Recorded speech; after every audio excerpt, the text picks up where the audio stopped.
In 2022, I think you at least once heard about the motivational video, audiobooks, or I don't know, you've seen Instagram posts where they're telling you that you need to be consistent and motivated enough and everything will go your way. You know, you will have a yacht like Jeff Bezos, you will have dream job at an island with your own house and like 20 beautiful girl models, maybe male models, I don't know what you wish for. You know, everything just will be right if you will just be consistent enough. But unfortunately, what I came across is that it just doesn't work like that. Like, life cannot be wrapped in one simple advice where you just wake up at 5 a.m. and everything will just work.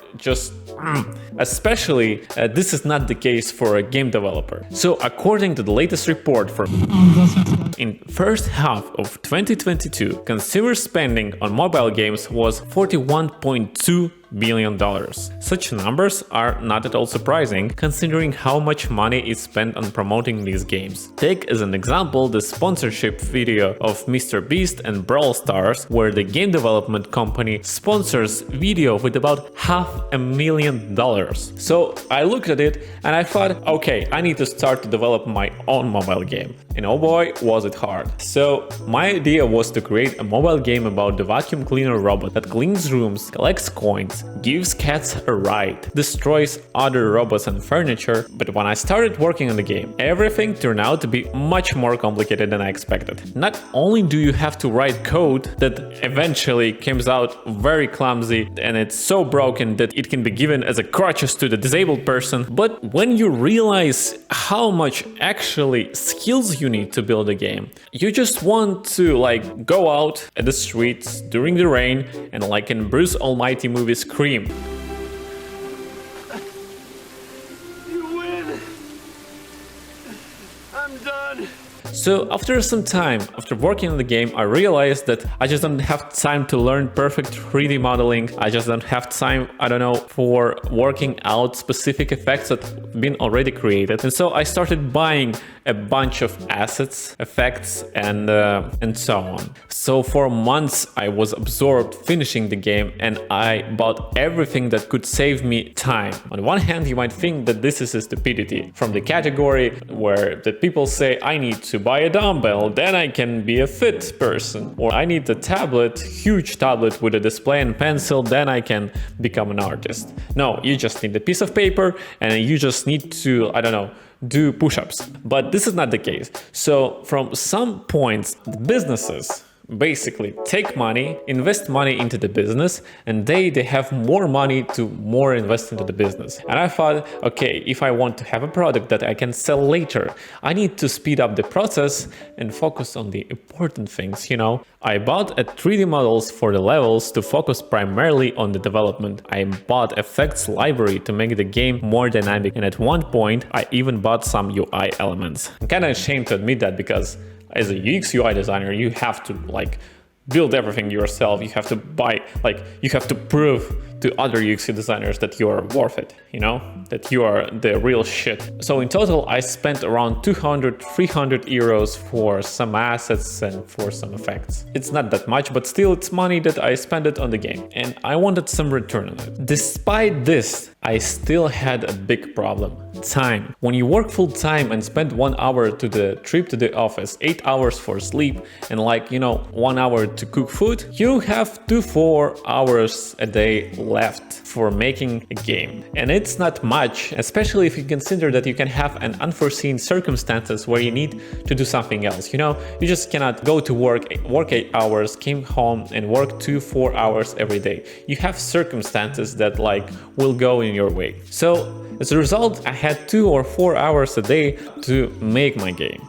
And it's not much, especially considering that it took me 8 to 10 hours to think of the function that will help me to rotate my vacuum cleaner according to the direction where it's pointed. And you might say, this is okay because you're a beginner. Okay, of course, sure, I agree with that. But you know what? You know how much effort you've put into one small detail that will not even be noticed. Like, it's heartbreaking because If you will show the example without rotation and with rotation, people will say, oh, okay, great, they will not even notice it. But I did not lose my head.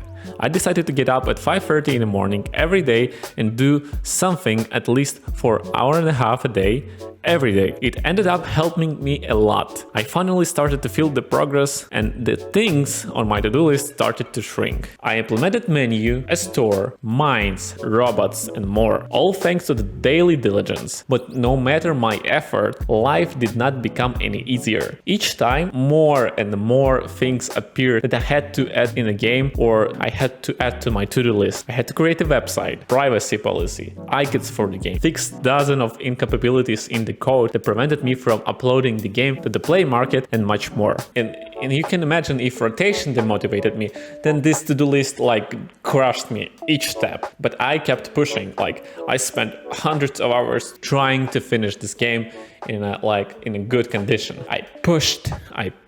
After 3 or 4 months of such daily work, I finally was able to release my game.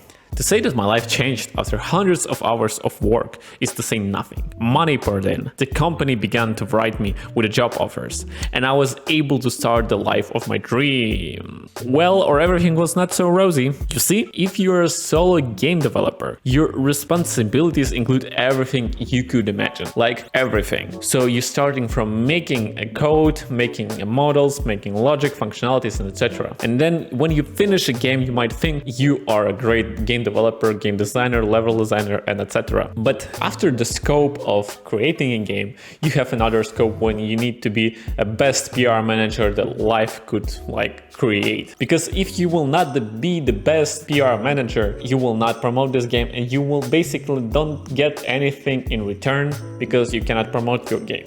Advertising the game turned out to be much more difficult than just posting it on Facebook. The Play Market doesn't promote games just like that. The spendings on my advertisement is much more than what I get from the advertisement from the game. So if you don't have thousands of euros to spend on advertisement, you are basically screwed. At least in my case. If you have any advice, let me know. The point is, I think when you start to do a game, you need to think about the original idea that will be catchy enough. You don't need to spend so much money on advertisement and people will just pour in. Market research, I think also a great thing, but I think it will not work for everybody. I don't think you can create a squirrel with a gun game just using a market research. So what I'm planning to do next? Everything is probably simple. After I will stop crying in a cold shower with a bottle of beer. I will continue to work on my skills and make games better and more interesting. And most importantly, I will do market research before I start to work on my new project. And I will be more creative, I think. And I also think I will be a little bit faster because I have more skills now.